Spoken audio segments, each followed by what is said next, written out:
What's up, guys? This is Jakob. I'm Content AI Manager and founder of Content AI Tools, and welcome to a new episode of Content AI Show, where I speak with AI experts around the world. And I'm very excited to speak with Dr. Manish Mehta. He's Chief AI Strategist of AI Enterprise Vision, and we are going to speak about monetizing AI, so the business models for artificial intelligence, which is a very exciting topic because everybody is now an AI expert, but nobody earns money with it, basically, maybe. So we are going to speak about these topics. So welcome to the show, Manish. Very excited to speak with you today. Thank you, Jakob. So can you, in a nutshell, explain people? So when the first time when we met in the chat, you mentioned a couple of interesting things. And so how do you introduce yourself to people who have no idea what you're doing? How is that possible? Um, so I started my journey in AI back in 2003 timeframe, and I was humbly lucky to start there where I started, which was um, I got a chance to work at a museum in Denmark, where where the goal was to design AI animated fairy tale characters where the character could talk to the children and kids who come to the museum, kids could talk to him about his fairy tales, his life, the way he looked on the screen, and so on. So it was an amazing experience, nothing to do with my skill set, all because I just got lucky and got there. Be at the right time at the right place. So that was fun. I did my PhD in artificial intelligence from Georgia Tech. Worked at Disney Research, looking at next generation of theme park attraction. Worked on AI strategy, AI cultural issues. Lots of startup work, both at Accenture and Stanley Black. So let me pause there, and let's continue the discussion. So how is it? How does it feel for you? I mean, we are since January within this whole ChatGPT bubble. Everybody is an AI expert now. How do you feel as somebody who is already since, I don't know, 15 or 20 years within the area? How do you feel? Is it like, guys, there's nothing new? Or is it like, yeah, it's now time and the people are ready? Or are you excited? Or is it like, well, people, that's nothing new. You get used to it. So what feeling do you have? I'm just curious. Yeah, um, I think it's an interesting question, right? Because it's easier to take one position or another, right? It's not always black and white, and it's the answer. Typically, most of the situations and typical answers are somewhere in the middle, right? So from that perspective, I would say I would state what's different, right? So what's different, in my opinion, is um, which is which has been happening for a long time with any technology when it's democratized and put into the hands of everyday people. And when I'm giving talks, I'm having this conversation around, hey, why did people go crazy on chat gpt, right? Mm. What's the big deal, right? And to me, and of course hindsight is always 2020, but I think in order for me to piece together the story and pieces of what happened and what was different, was that all of a sudden people had this tool in their hand. They could play with it, they could talk, they could create stories with it, they could create artifacts with it, they could talk to people about it. All of that changed. Never before has such a powerful tool been in the hands of everyday people. And once that happens, a lot changes. So if we look at prior technologies when that happens, right? Creator economy, the whole economy came to be was because video cameras, distribution of video content, all those things became easier, such that now everyday people can do that. So the repercussions of all of this are still playing out as to what's going to happen with the creator AI economy. And you see a lot of people experimenting, tinkering, playing around with it. And I think there is a crucial role to be played by those new AI creators, so to speak, right? Of course, there are actors who are there is monetization going on, which some people may agree, some people may not agree with it. That's fine, but I think what we need to separate out from that noise is the AI creators who are experimenting with it, AI tinkering with it, creating new artifacts with it, which AI experts, so to speak, like me. I mean, I tinker a lot, right? I mean, I'm a creator myself, but a lot of AI experts would not do that. How do you stretch the tools enough to get the best out of it, right? That historically has been under the ownership of creators, right? As always with any tool.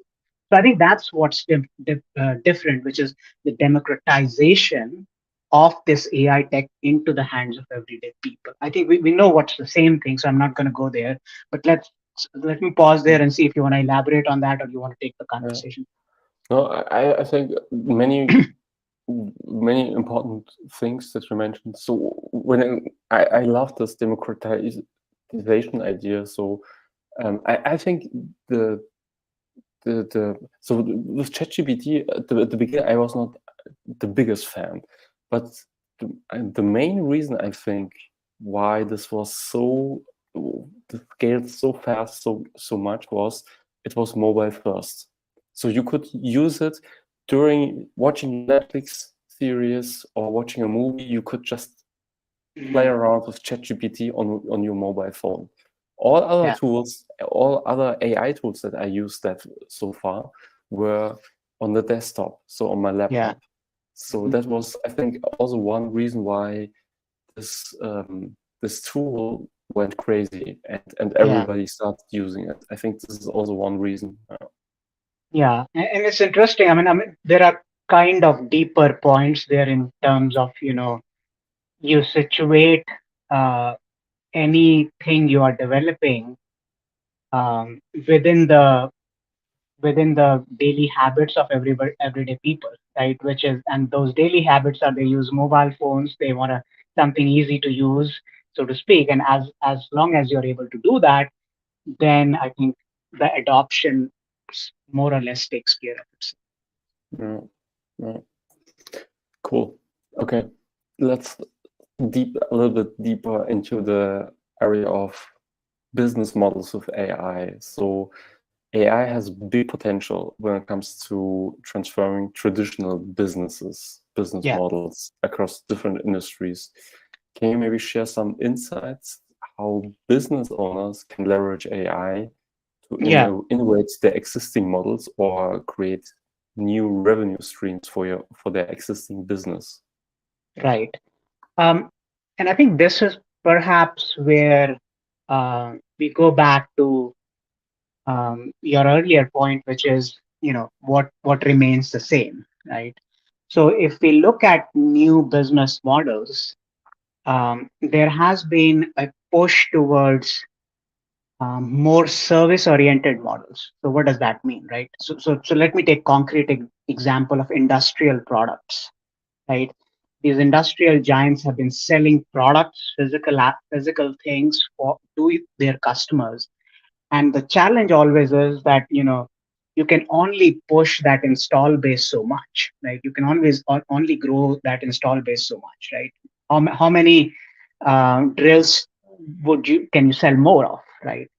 But you can service that existing install base, with the new technologies that are available.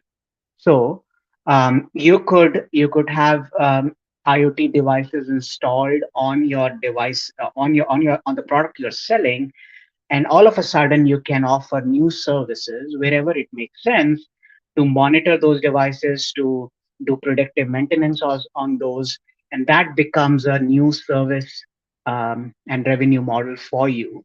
And that's one example of a new service you can create wherever that downtime has significant cost associated with it, such that the value you create by by ensuring that that device is up and running, those business models have been successful, right? More or less.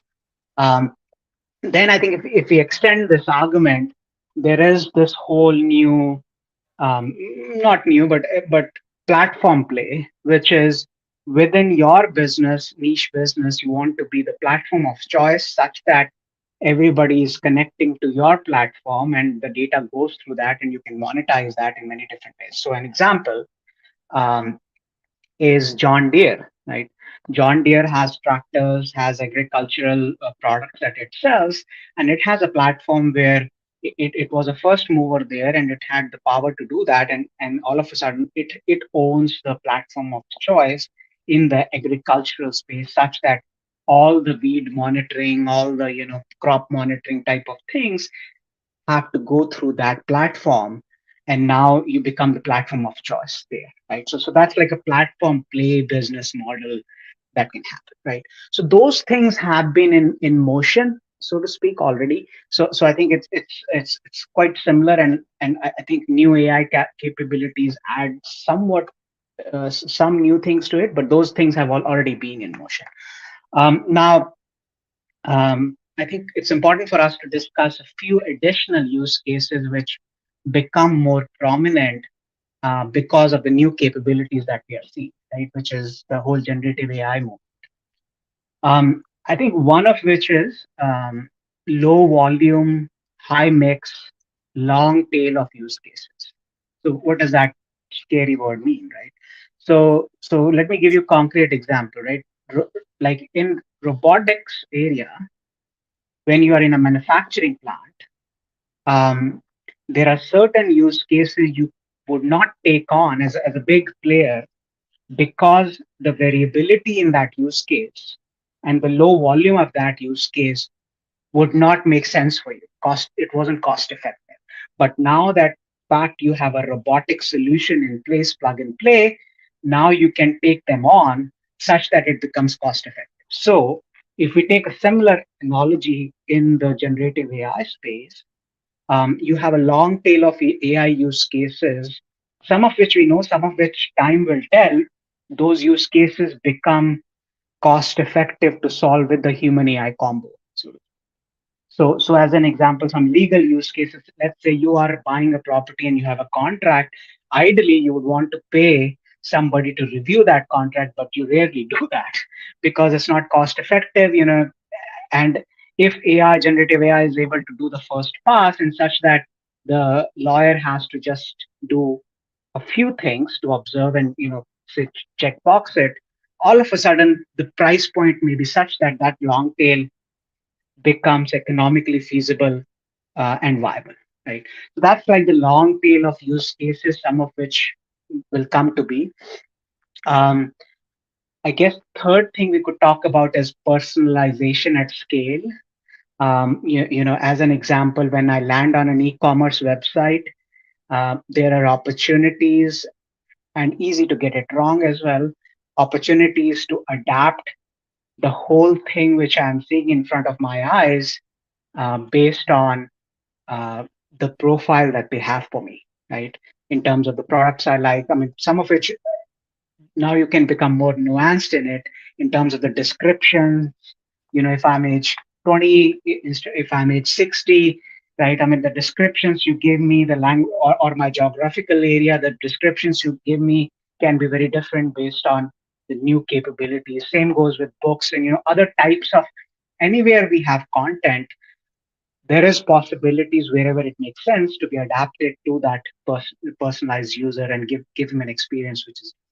So let me pause there. See if you want to go deeper into it, or we can talk something else.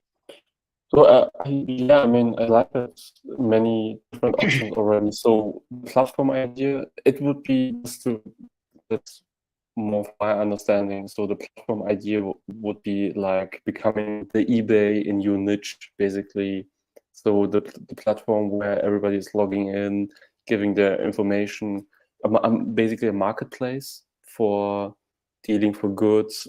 In the case of eBay, it's like I'm selling something and I'm finding a buyer, and then eBay gets a cut or gets some revenue through advertisement. That would be the platform idea. But when we stick to this idea of platforms, how, I mean, for building my own I need a lot of data, right? So it would mean I'm building this platform, but after having thousands of users and collecting data, then I can create my own AI and or do I get it wrong? So So right. So I think we need to separate those two out, right? Which is which is having a platform slash marketplace and keep the AI separate from it, right? So why do we need a marketplace? Why? What purpose does it solve in the broader ecosystem? The purpose it solves is to connect the supply side to the demand side, right? Like in the case of Uber, it's connecting the supply side to the demand side, and it's serving that function. So wherever there is need to make those connections, right? There you need a marketplace to sort of make that happen. So in the case of John Deere example, that platform essentially is enabling connections of one type of like the weed monitoring system may need access to other additional data that may come from other things, and all of those connections happens through the platform itself, right? So the platform is serving a core need of connection making and matchmaking, so to speak, before it does anything with data or AI for that matter, right? So the marketplace slash platform slash other things are making that matchmaking happen. It could be matchmaking between data players. It could be matchmaking between supply and demand in the consumer space. Now, all of those interactions are creating data over a mhm, period of time, such that that data by itself becomes monetizable in one form or another, either through additional applications that provide newer capabilities to both supply and demand side, or otherwise. So let me clear that mhm, out. Hopefully that's mhm. helpful. Yeah, okay, got it. It's thanks for that clarification. So I had this study, I read about this, and especially I don't know about the US, but in Germany, many companies are collecting a lot of data points. So they are very good in collecting data, but Hmm. they don't do anything with it. So that Yeah, they have these silos of data, but they're not using it. I just that gets in my mind. So yeah, especially in Germany, but I mean this is not a question that I sent you up front with. Do you have any ideas how yeah, to overcome this struggle? I mean, yeah, it's like collecting, but you don't do anything with it. You don't monetize it, or you don't get anything in return from it. yeah. Do you have? Yeah. Um, you know, I think that's a question with many facets to it. So let me pick one facet at least to talk about it. I Yeah. think for a larger organization which has been in existence for quite some time, um, there are internal systems that are essentially aggregate of a lot of different systems, right? So ERP systems, CRM systems, and those may be 150s of those systems cobbled together to make the organization run. So the data is buried somewhere in there, and each of these interfaces has their own specific APIs to call to get the data out of it and then do something meaningful. So that's like the one friction point that happens, and these different cobbled together systems, historic legacy, all those systems require bandwidth and manpower to get the data out, and I think that's been a journey I guess organizations have, and that's I guess the behind the scenes look that never comes out which is this whole dance of enterprise systems and data buried in that, right? So that's one part. There are other parts around data quality, whether the data you have collected has meaning attached to it or not. Do you have you captured it well? All those factors are relevant, and I think it's rarely I shouldn't say that, but I think most of the times these organizational friction points are the bottlenecks rather than, I would say, skill set per se, to get the data out. Of course, identifying the right business use case to solve, like, I have this data. Okay, so what do I do with it, right? What can I create how can I solve a monetizable pain point with the data I have collected? Right? So I think that those are things that need to be carefully navigated as well. And that, I guess, a few friction points I would, because it's a big hairy topic. I think we can talk in more detail, but at least hopefully this is touching on what Mhm. the challenges are. Yeah, thank you. So when it comes to business model idea, maybe a little bit back, what are some key considerations for organizations looking to integrate AI-driven solutions into their Yeah, core business strategies? yeah, yeah. And I think this is a question which probably I'll take a step back, which is, every year or so we see something new within AI, right? You always see these Gartner hype cycles, and you have various different AI technologies on that curve. So how do an organization, like, what does that Gartner hype cycle really mean, right? I mean, if they could place it on the top, they could place it as down. I mean, I am, 2 centimeters here, 2 centimeters there, I guess doesn't matter, right? So the challenge is, how do I assess this hype versus reality in order to Mhm. do something meaningful with it? So I always get that asked that question, and for my sanity's sake, I have looked at a model which helps me sort of parse that a little bit and make sense of it. And it goes like this.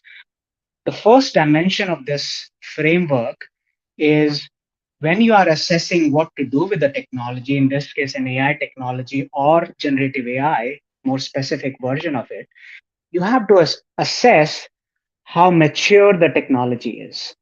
So technology maturity means that whether it's still in R&D, or is it like some commercial solutions or additional facets of the technology that need to be solved in order to build deployed system?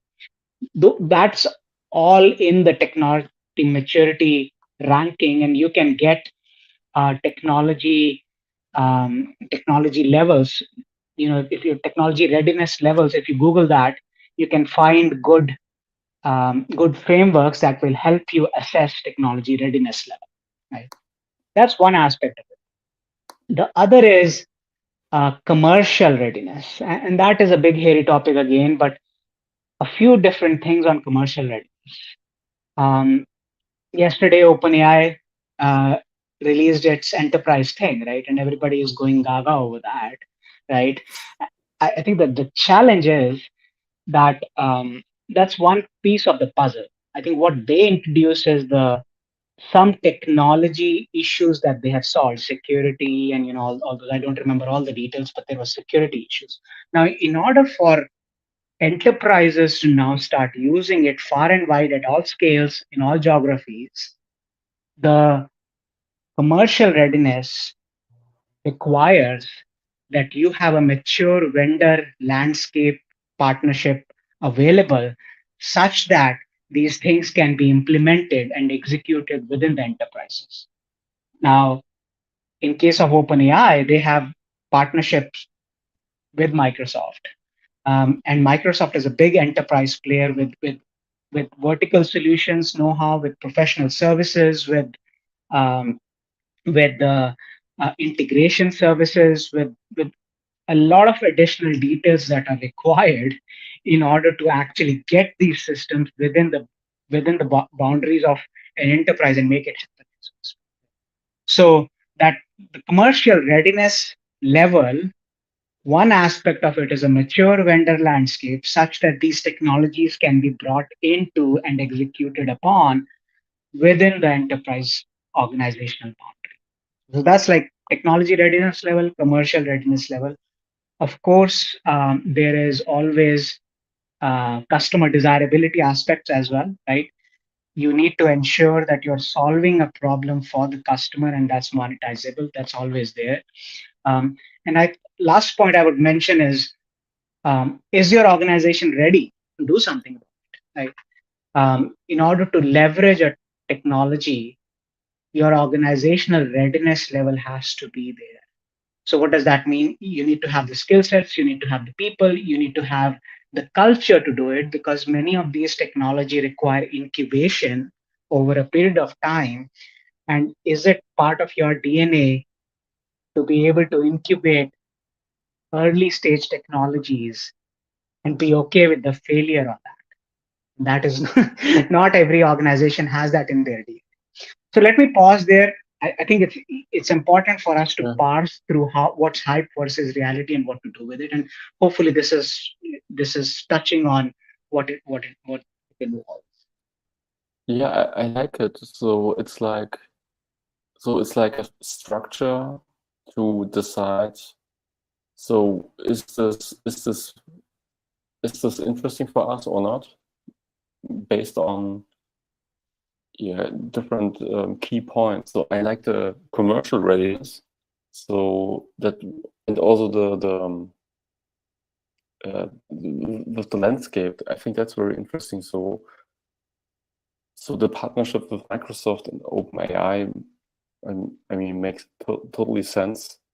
So do I have the right partners, basically? Do I have the right partners to sell also the product? Would that be also commercial readiness? So that I have the distribution channels, for Yeah, example?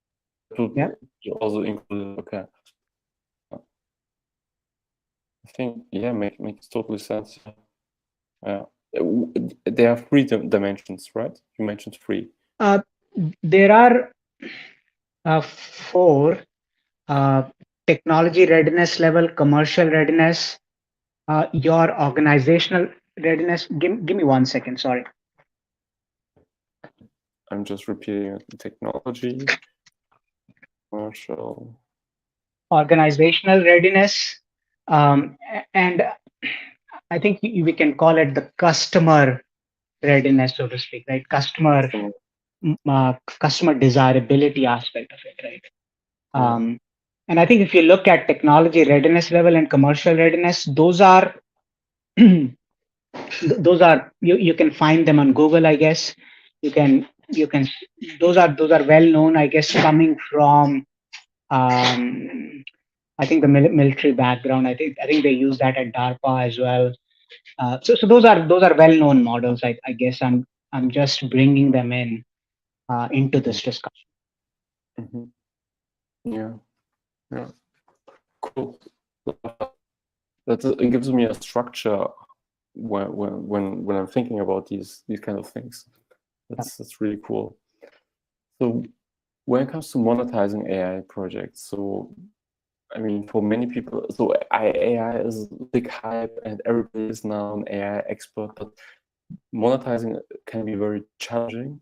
So because it's complex and investments are also involved. Can you discuss some strategies for monetizing AI initiatives? So in terms of returns and long-term value. So Yeah, what are good strategies? Maybe you can also mention some use cases that would be helpful. yeah. I think so. Um, how do we monetize anything? I guess, right?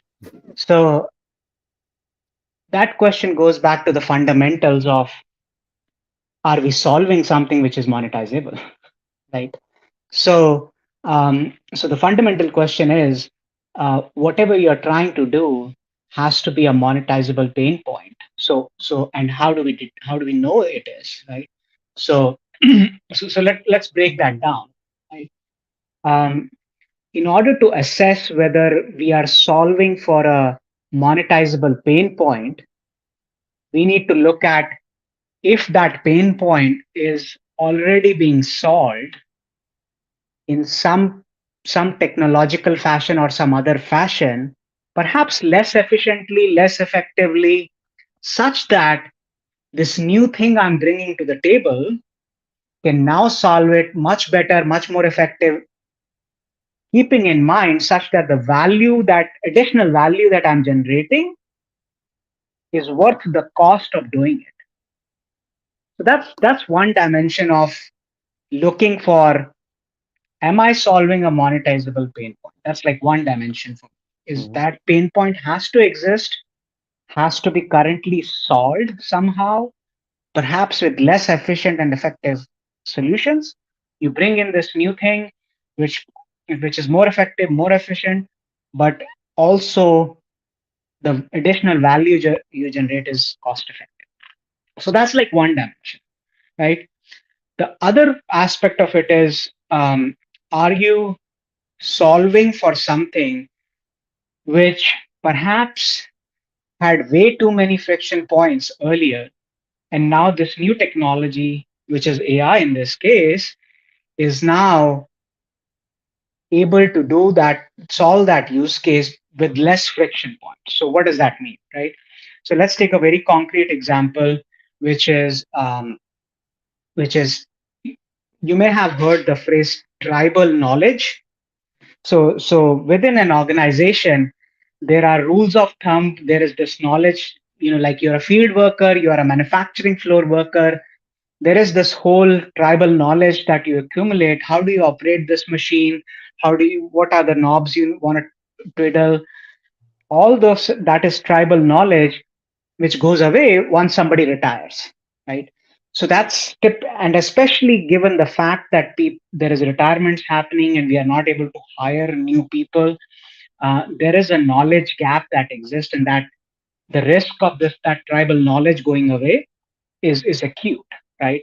So we all know that because of these new generative AI solutions, capturing half-baked fuzzy ideas, getting them cleaned up, repurposing them, repackaging them into consumable training material, the friction points in those have been reduced, right?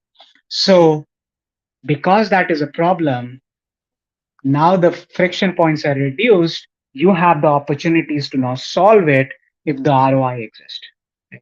So the new technology is reducing the friction points of solving that use case. So that's my second, I guess, criteria, so to speak, in terms of how do I ensure that I'm finding something which is monetizable, right? Um, the third aspect of it is perhaps something was not solvable before, right? Which is technologically it was really hard to solve it. But now with generative AI, we are able to solve it, because technology is there. Um, I'm trying to find a good example of that. Nothing comes to my mind, but at least those three criterias are the ones I would look at in order for me to know I'm solving something, whatever I'm trying to do, I'm solving for something that has monetizable checks in place, so to speak. Yeah. Yeah, I'm just thinking about there's this Canva model. I forgot the name where you think about so the basic questions. So what is the problem? What problem are you solving for who? Yeah, So knowing your target audience.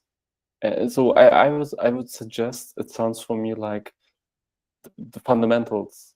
So it's not important having some fancy AI tool. It's more important doing your homework, yeah, knowing your fundamentals, and solving a right, problem, a pain point for your audience, and right, then monetizing is coming in the second or third right. step. Yeah. I think there are a couple of other things we should touch upon. One of which is, with these new business models that we are go to market with these new business models, the skill set that you require to sell these is typically different than what your sales team is used to. And I think this is something not talked about as often as it should, which is many products fail because you do not have the right sales team to sell it. What does that mean, right? So if if your sales team is used to a product based sale, you're selling hard products, hard assets. Now you have new business models such that you are selling recurring services, or a platform service. The type of skills to make that sales happen is very different, because product sales are one-off sales. The services sales are consultative sales. You have to work with that customer over a period of time. You need to have that empathy to work with him to ensure he's successful over a long run, so to speak. So that's a little bit different skill set, but also the incentive model has to be different, because product sales are commission based versus these recurring, which are happening over a period of time. So those are, I guess, nuances of making this monetizable, successful in the market itself. Yeah, I, I think super interesting. Yeah, when you are not aware of this, how to train your sales team. But in general, I would say, so my experience with software, for example, AI tools, software companies, SaaS companies, they are super focused on product development, but they don't do content creation or community who gives them Yeah, feedback for the product. yeah, So they want to create the best product on the planet, but yeah, nobody knows about it. So that's a right. common mistake that I see. I Yeah, don't know what's your experience, but yeah. I that's what mean, I often, that's yeah. you can ask me a question, and I'll spend the next half an hour talking about it. So, so I'll be brief, I promise.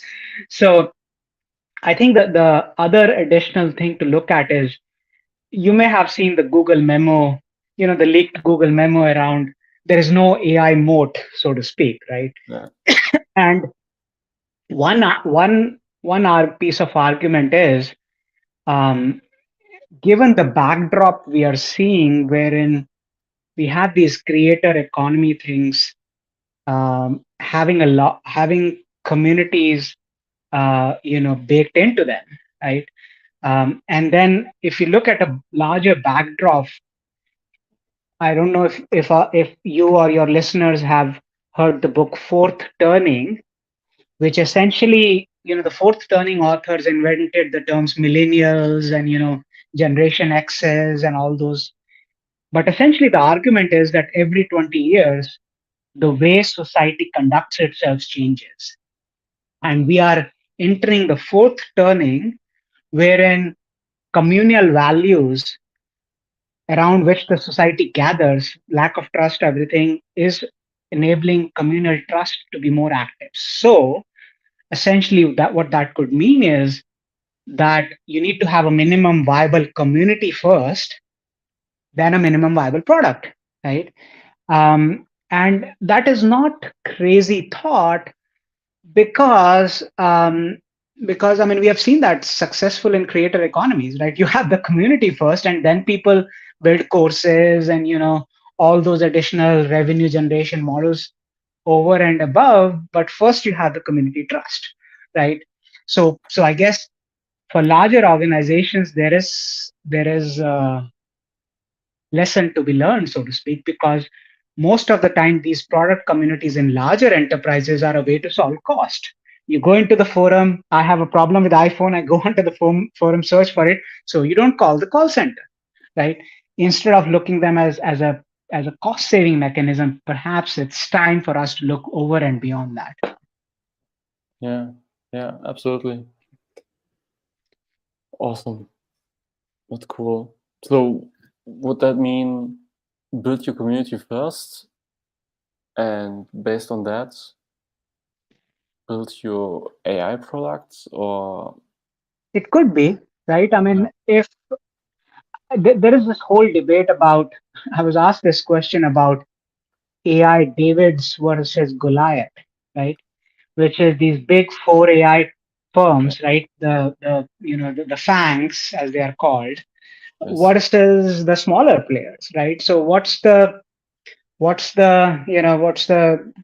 cutting edge they can have such that they can compete with them? And perhaps there are a couple of answers. Maybe one is, and they are connected. One is there are always this long tail of niche opportunities, as we have seen in the digital manufacturing space with the e-commerce space, such that you can tap into that, and there is enough in there for for startups and other small medium businesses to survive. And related to that is that if you have the community trust, then that becomes your moat, defensible moat.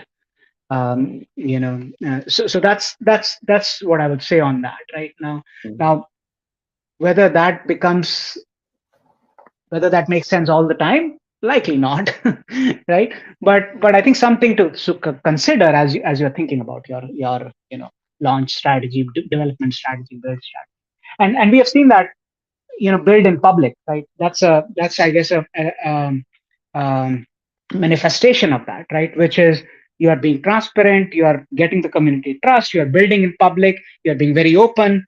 So I mean, there are data points around that, not at whole scale, but there are enough data points to see what's going on. Yeah, cool. And really, so there's always the saying, when you have more thought after a conversation, that was always a good conversation, and that's how I feel now. The more I speak with you, Manish. But just to wrap this a little bit up, um, how do you see? So, what trends do you see within? I mean, you're following AI already much longer than most people, and you're in this business. Maybe it doesn't have to be generative AI, but where do you see the big trends and things that you are excited about? That doesn't have to be a trend, but that you are following also, and that you're looking forward to. Yeah. So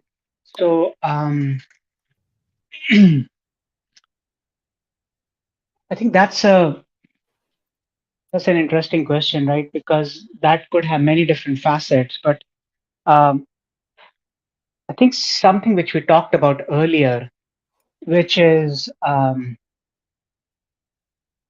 let's see, I'm trying to see where should we take this. I think I'll speak a couple of points. I don't want to make this a long thing as well, so I want to make sure I gather my thoughts and ensure that we are time bound. So I think one is I already discussed, which is the whole democratization of AI, and I'm watching the AI creator space much more closely because the ripples of that are still unknown as to where that will go. And we are seeing some data points around that, like people creating AI characters on YouTube, they're having their own channels and influencers. So I mean, if you are a sort of a AI research scientist, you could think of that as a blip in the blip in the whole thing. But I think there is something more to that, and the repercussion of how that eventually takes shape are still unknown. But I think there is something interesting going on there, wherein everyday people can now create these AI artifacts, um, and how society accepts them, how society uses them. Those are interesting. Right? That's like one. The second is, I think, which is not talked about often enough, which is this time is different, right? That's a cliche, right? This time is different. Why? Because because AI all of a sudden has language capabilities which it didn't have. And why is that important? So we all know that we have a tendency to anthropomorphize things, right? Like you have a teddy bear, you attach beliefs to it. You have Roomba going on in your space, you attach beliefs to it, you attach behaviors to it. Now, all of a sudden, you have these characters in digital spaces and physical spaces that have language capabilities, and then it becomes interesting, right? Because people people would ascribe to them beliefs, people will think of them as having personalities, and those are all documented research things and first-hand observation when I used to do these things, which is there is potential for interesting products to come out of that. right? Which is loneliness and all those types of things, but also abuse and manipulation. We all go on these websites and see, oh, the sale is going to last two products left, right? Time bound, right? All those things. So once you have those types of persuasion strategies implemented through a language character who may be in your home, there is potential, there are ethical issues, there is potential for manipulation, all those interesting things happen, right? So, so that's one. That's another trend, I guess, which is under the radar but not discussed often enough, but should be and would be, I hope. Um, and I guess I'll mention last point. Do we have time? Yeah, we have time. Okay. So the last point, which is perhaps it's time for us to take a step back, right? Okay. Which is think about when we talk about AI within an organization, you talk about trend, right? So when we talk about AI within an organization, we need to look at the broader landscape in which all of this is happening. So what we are seeing is more and more of VUCA events, which is events happen like COVID-19 was a VUCA event, things which are unknown, and black swan events, all Yeah. those events which are unpredictable, unknown. We are seeing more and more and more of that. So what does that mean for your organization, right? And and that's where I like this concept of Nasir Taleb has this concept of anti-fragility, which is the idea that you are proactively preparing your organization for these types of events and be successful to not only be resilient to them, but be more successful in these spaces. So, so to make your organization anti-fragile because of these VUCA events happening more and more and more, you need to perhaps do more scenario planning, more stress test all your business functions. For example, supply chain. Do you have single point of failure with your vendors, right? And that happened during COVID as well, right? So deliberately introducing stress and chaos within your organization such that you can test the resilience of your organization to these VUCA events, right? So that's the concept of anti-fragility and how you make your organization anti-fragile. So let me pause there and sort of stop the discussion there. I I like it. I think that's a cool idea, and yeah, never thought about that one. Yeah, that's really cool. That's valuable insights, and yeah, we need to do more stress tests for organizations just to be more Yeah, resilient. yeah. Yeah. I mean, if you look at there's a concept in software engineering which is was popularized by Netflix, which is called chaos engineering, right? So the concept essentially is that you can only see so many things from the data and testing that is going on. So perhaps you need to deliberately introduce chaos on your website, on your backend systems, to see what happens, right? If things go haywire, right? So similar concept at an organization level, instead of like a system level, software system level, it's a similar concept. You are introducing chaos within your organization to see what happens. Okay. But you don't inform your employees, right? So they have no clue what's It happening. it could be. I guess even if they are informed, I think these organizational systems are so baked in, right? Like you wouldn't find a new vendor if you're testing the vendor resilience, so to speak. Yeah. Yes, Yeah. you can But prepare for it by doing scenario planning and those exercises. yeah, this reminds me of a quote that I wrote that I read in the I Ching, which is a very famous, I think, Chinese book. I can't remember. The only thing that doesn't change is change itself. So Mhm. just prepare yourself that everything is going to be changing around you, and then you will be the most prepared person or organization, basically. Yeah. Cool. Thank you, Manish. Is there something that you want to share that I didn't ask? I think we covered a lot. So yeah, I think Exactly. we're good. Yeah. Really thank you for your time. Appreciate it, and just stay in line for all the listeners. So we had some comments.